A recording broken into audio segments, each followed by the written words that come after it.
인사를 항상 나누고 싶습니다. 한 주간도 평안하셨습니까?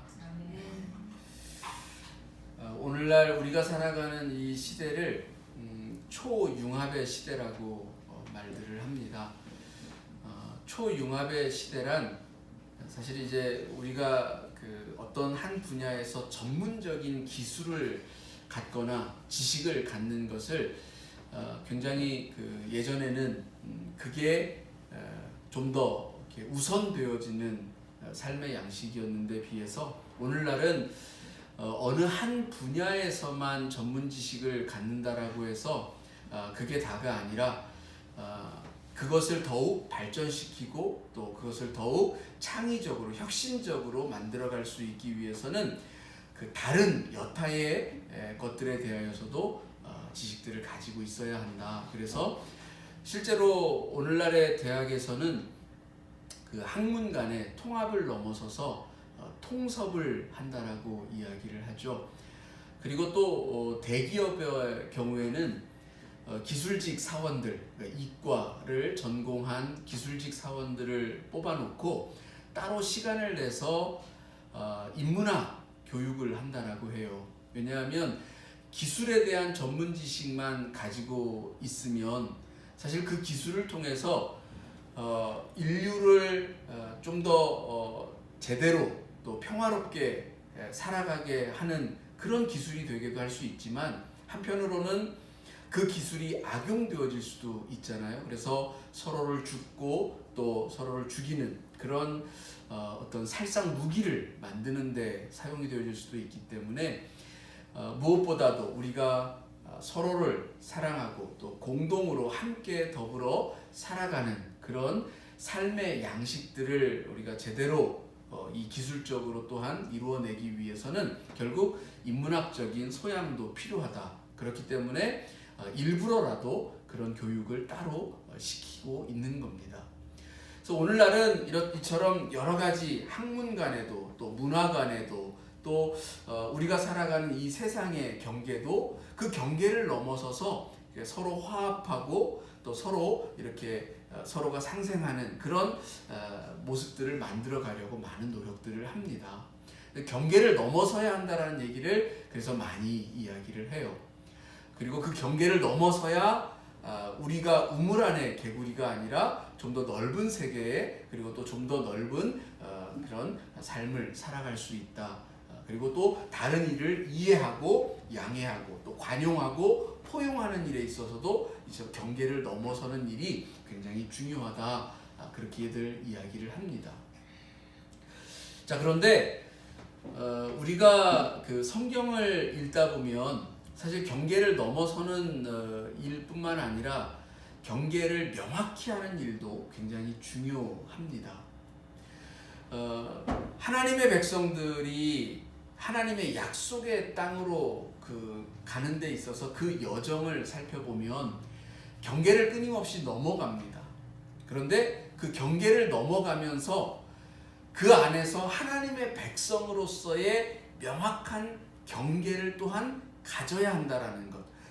즉 구별과 구분이 있는 그런 삶의 모습이 필요하다라는 것도 하나님은 분명하게 말씀합니다.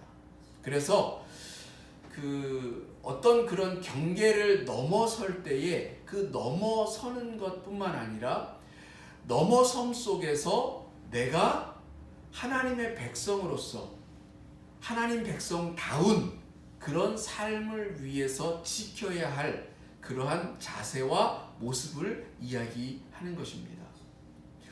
이스라엘 백성들은 이 약속의 땅 가나안에 이르는 데 있어서 3번의 강과 바다를 건너갑니다. 여러분도 다 아실 거예요. 예로부터 강이라고 하는 것, 또 바다라고 하는 것은 이 경계를 나누는 하나의 물리적인 또 지리적인 하나의 지평이 되어졌는데요.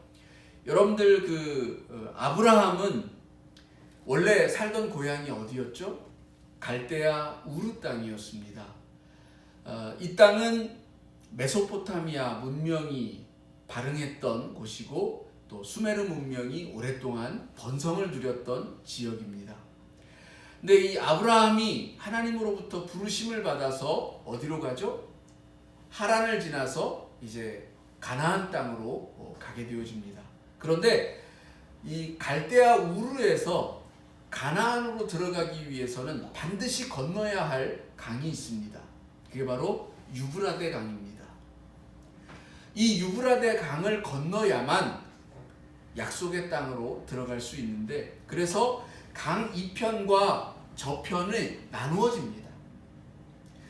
경계가 명확하게 구분되어져서 여기서의 강은 이 강을 넘어서는 순간 전혀 다른 세계로 나아가게 되어지는 것이고, 그 세계는 여기 이 강 이편에 있던 세계와는 다른 세계가 되어집니다. 한마디로 그래서 이 강은 단절의 강입니다.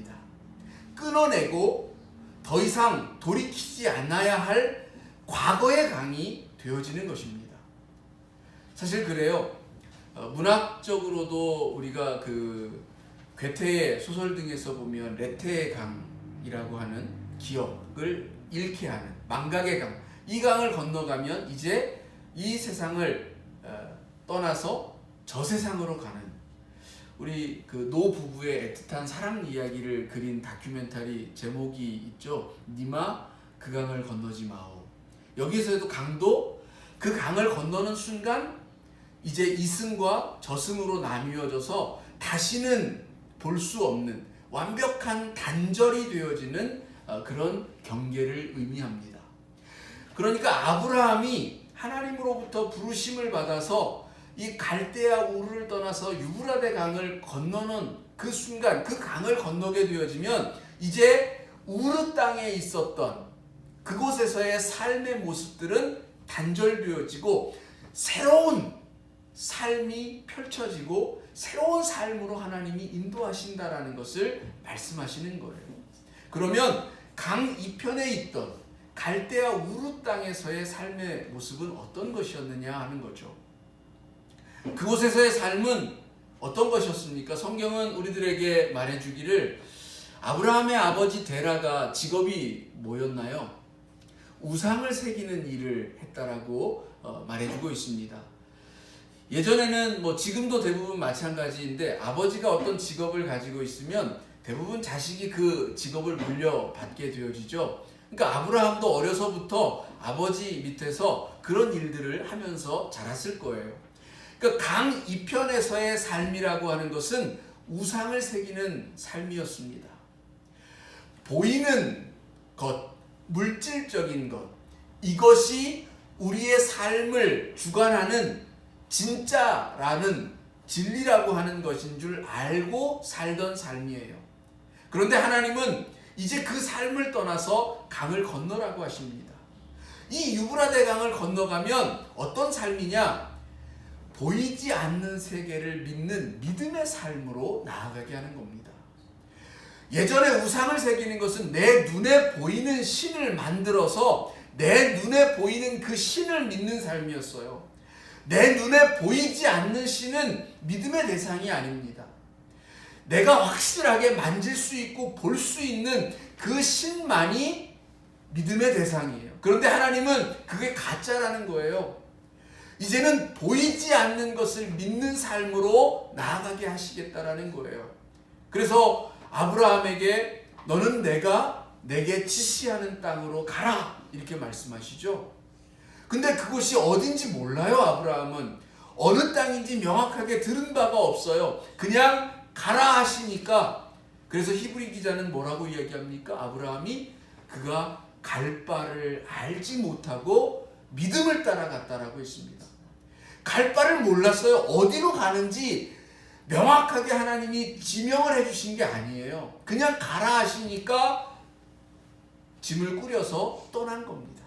그러니까 이거는 보이지 않고 내 손에 명확하게 주어진 것이 없지만 내 속에서 말씀하시는 그 하나님을 믿는 믿음으로 그 길을 갔다라는 거예요. 이 삶으로 인도하시겠다라는 겁니다. 보이는 세계가 전부가 아니라 오히려 보이지 않는 것이 훨씬 더 본질적이라고 하는 것을 우리들에게 가르치시고 우리들에게 그 믿음을 심어주시기 위하여서 그 삶의 길을 떠나게 하셨던 겁니다. 그러니까 강 이편에서의 삶과 강을 건넌 이곳에서의 삶이 확연하게 구분되어지는 거예요. 자, 여러분은 어떤 삶을 살아가고 계십니까? 여러분은 지금 무엇을 바라보고 살아가고 계십니까? 보이지 않지만 우리를 창조하시고 우리를 섭리하시고 우리를 항상 좋은 곳으로, 선한 곳으로, 참되고 바르고 의로운 곳으로 인도하시기를 원하시는 그 하나님께 우리의 삶을 맡겨드림으로 믿음으로 걸어가는 그 삶을 살아가고 계십니까? 그렇게 강을 건넌 삶 속에 있습니까? 아니면 여전히 강을 건너지 못한 채로 보이는 그 우상을 쫓아서, 물질을 쫓아서 이 보이는 세계 앞에서 거기에 절절매고 그거에 목매달고 살아가는 그런 인생이 되고 있습니까? 강을 건너시기 바랍니다. 두 번째 강이 또 하나 있죠. 그 강은 사실 바다로 불리워집니다. 홍해죠. 이스라엘 백성들이 그 애굽으로 내려갔습니다. 왜 내려갔죠? 가나안 땅에 기근이 들었어요. 흉년이 들어서 먹을 것이 없어졌습니다. 그래서 애굽으로 내려갔죠. 이 애굽에서 살았던 삶의 모습은 어떤 삶이었습니까? 430년간 그들은 종살이 했다라고 합니다. 노예의 삶을 산 거예요. 근데 하나님이 그 백성들을 이끄시고 인도하셔서 홍해라고 하는 바다를 건너게 하셨습니다. 그러니까 홍해를 건너기 이전의 삶과 건넌 이후의 삶이 또 구분되어지죠. 홍해를 건너기 이전의 삶은 노예의 삶이었습니다. 남의 집 종살이하는 그런 삶이었습니다. 여러분, 종은 주인이 시키는 대로 하는 삶을 살아가죠. 자기 멋대로 했다가는 큰일이 납니다. 자기 의지대로, 자기 뜻대로 자유함 속에서 무언가를 하게 되어지면 주인이 불같이 화를 낼 겁니다. 주인이 시키는 것만 하는 것이 종의 모습입니다. 그런데 이스라엘 백성들은 하나님의 종이지 사람의 종이 아니에요. 저와 여러분, 하나님을 믿는 이 하나님의 백성들은 하나님의 종으로서 살아갑니다. 즉 하나님의 말씀을 쫓아서 살아가는 인생들인 것이지 다른 누군가의 지배를 받고 다른 누군가의 억압을 받아서 살아가는 그런 인생이 아니라는 거예요. 우리 모두에게는 자유함을 주셨는데 그 자유함이 박탈당한 채로 살아가는 삶이 얼마나 억울하겠습니까? 그런데 이스라엘 백성들이 저 애굽 땅에 내려가서 이집트 사람들의 노예가 되어져서 억압을 당하는 그런 삶을 살았어요. 여러분더러 그 삶을 살라라고 하면 살아낼 자신이 있습니까? 한평생도 어려운데 이스라엘 백성들은 세대를 지나가면서 자그마치 430년을 살았습니다. 우리가 일제하에서 35년을 살았는데 그 핍박의 세월이 얼마나 고통스러웠는지 지금도 우리가 치를 떨잖아요. 그 역사 앞에서. 근데 자그마치 430년을 내 자식의 끝도 없이 그런 삶을 살았다고 상상해 보세요. 얼마나 힘들고 고단한 삶이었겠습니까? 그 삶으로부터 하나님이 이제 자유함으로 이끄신다라는 거예요. 자, 그런데 여러분, 그 노예의 삶이라는 것은 다른 걸 말하는 게 아닙니다. 타성에 젖은 삶을 말하는 거예요. 타성에 젖은 삶이란, 그러니까 쉽게 말해서 아까 이야기한 대로 그냥 평소 하던 대로의 삶을 그대로 살아가는 거예요.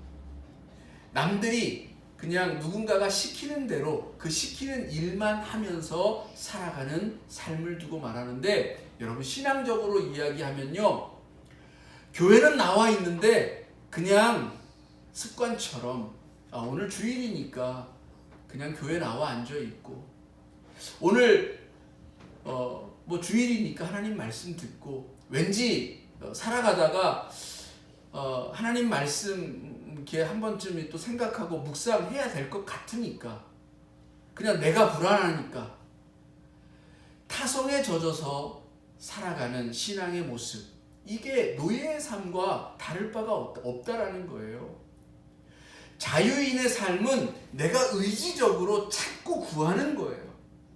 예수님도 말씀하시죠.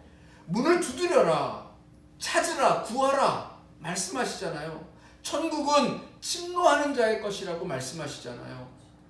자유인은 그런 거예요. 의지를 가지고 있어요. 그리고 그 의지를 따라서 살아갑니다.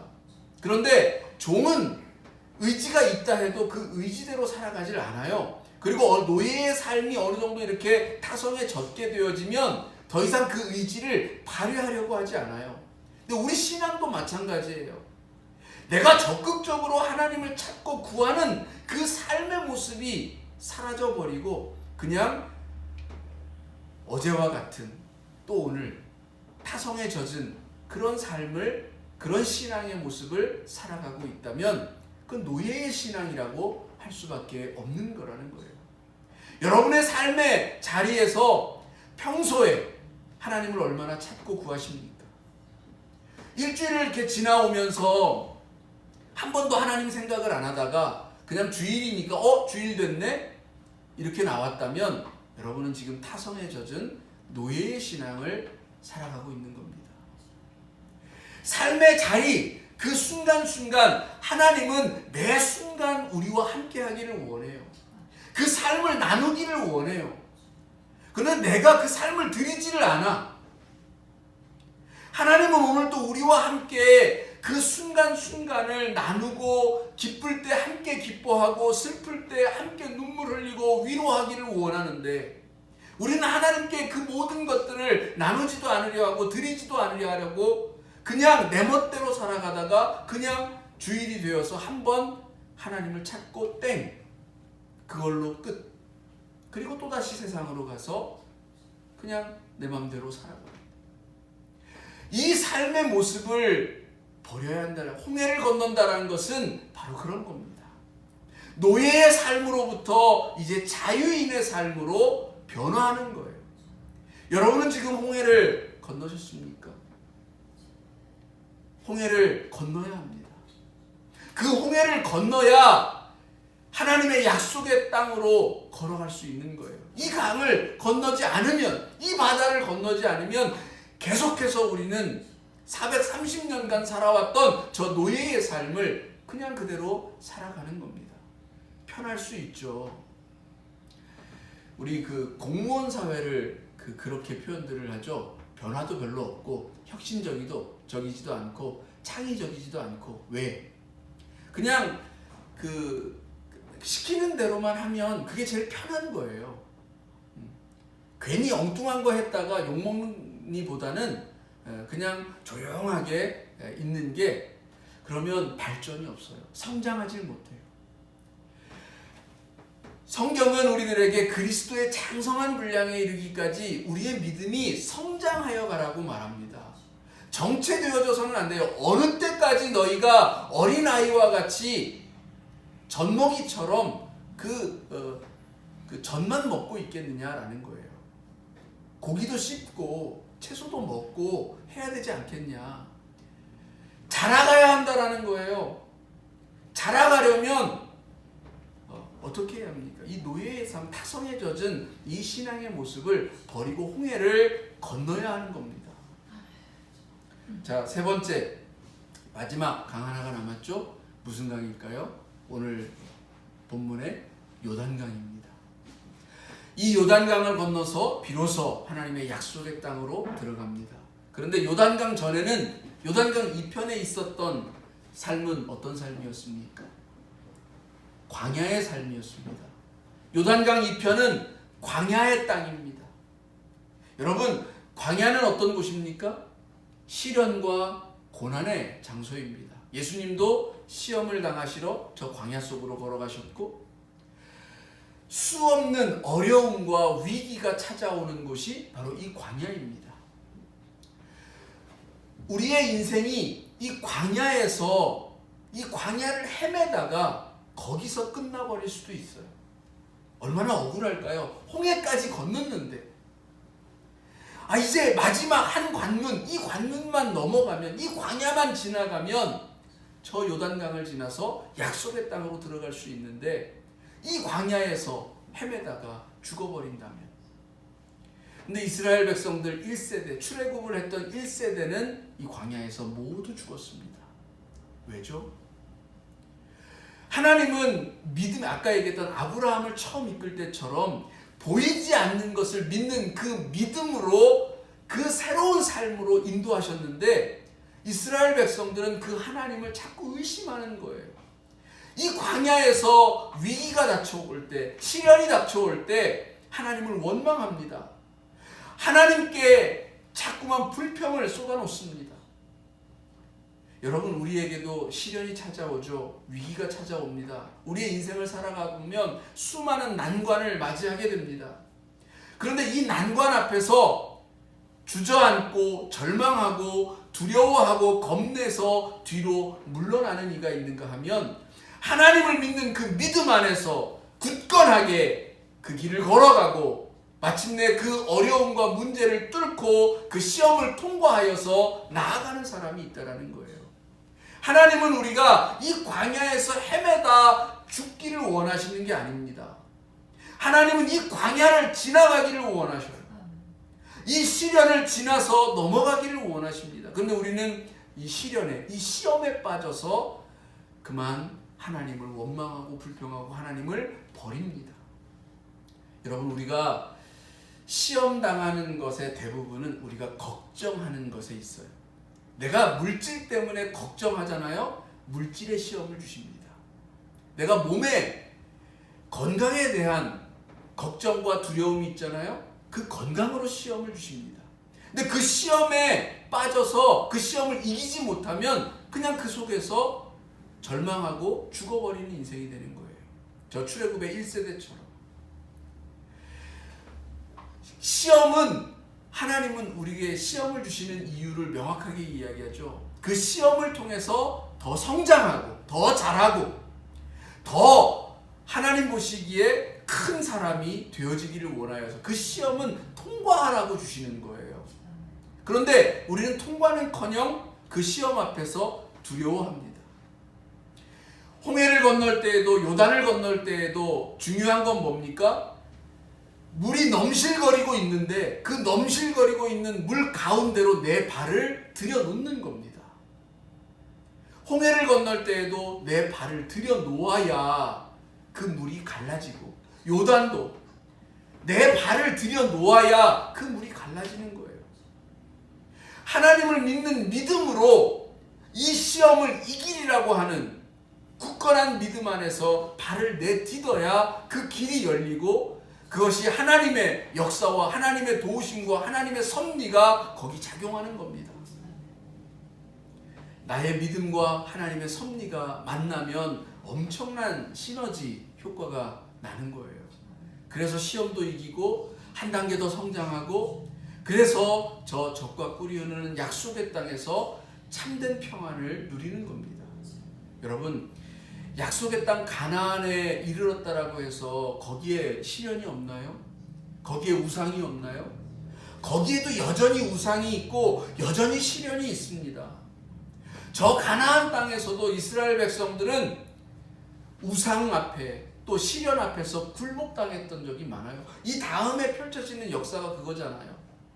그래서 하나님이 정말로 한탄에 맞이 아니하면서 저 백성을 어찌할꼬, 보이지 않는 그 하나님, 그 하나님을 믿는 믿음 안에서 굳건하게 살아가라고 하는데 끊임없이 우상에 빠집니다.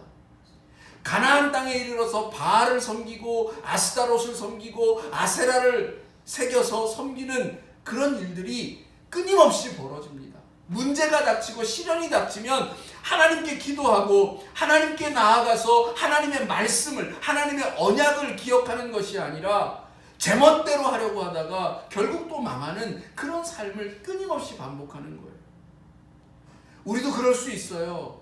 우리도 강을 건너서 이 가나안 땅에 와 있지만 하나님의 나라 안에 들어와 있기는 하지만 여전히 하나님이 아니라 우상을 바라보고 있고 믿음이 아니라 내 눈앞에 놓여있는 문제를 바라보고 있는 그런 인생이 될 수 있다는 겁니다. 여러분, 강을 건너서 이제는 좀 명확한 하나님의 백성으로서의 삶이 있기를 원합니다. 이 삶이 우리를 진정으로 그 어떤 어려움 가운데서도 우리를 지키고 보호하는 하나님의 놀라운 능력이 되어질 줄을 믿습니다. 여러분, 강을 건너가십시다. 그리고 그 강에서 하나님과 더불어 살아가십시다. 기도하겠습니다. 하나님, 저희는 지금 어느 강을 건너가고 있을까요? 하나님은 오늘 우리에게 부르심을 허락하셨고 또 그 부르심을 따라서 나아왔습니다. 그런데 여전히 우리의 눈은 자꾸만 뒤를 향하고 있는 것은 아닌지, 우리가 지나온 길을 아쉬워하고 후회하면서 보이지 않는 이 하나님의 길을 두려워하여서 자꾸만 뒤를 돌아보며 뒤로 돌아가려고 하는 어리석은 모습을 보이고 있지는 않은지 생각하여 봅니다. 하나님, 우리의 믿음을 더욱더 굳건하게 하여 주옵소서. 우리의 믿음 없음을 불쌍히 여겨 주옵소서. 하나님, 하나님을 믿는 이 믿음 안에서 시련도 이기고 또 갈 바를 알지 못한다 할지라도 하나님이 말씀하셨기에 순종하며 나아가는 하나님의 백성 되어지기를 원합니다. 하나님이 좋은 것으로 우리들에게 허락하신다는 것을 믿어 의심치 않으면서 우리 속에서 끊임없이 말씀하시는 그 하나님께 귀를 기울이고 그 하나님의 말씀을 쫓아 순종하는 삶을 통해 하나님의 놀라운 역사와 기적을 체험하는 하나님의 백성들 되게 하여 주옵소서. 예수님의 이름으로 기도합니다. 아멘.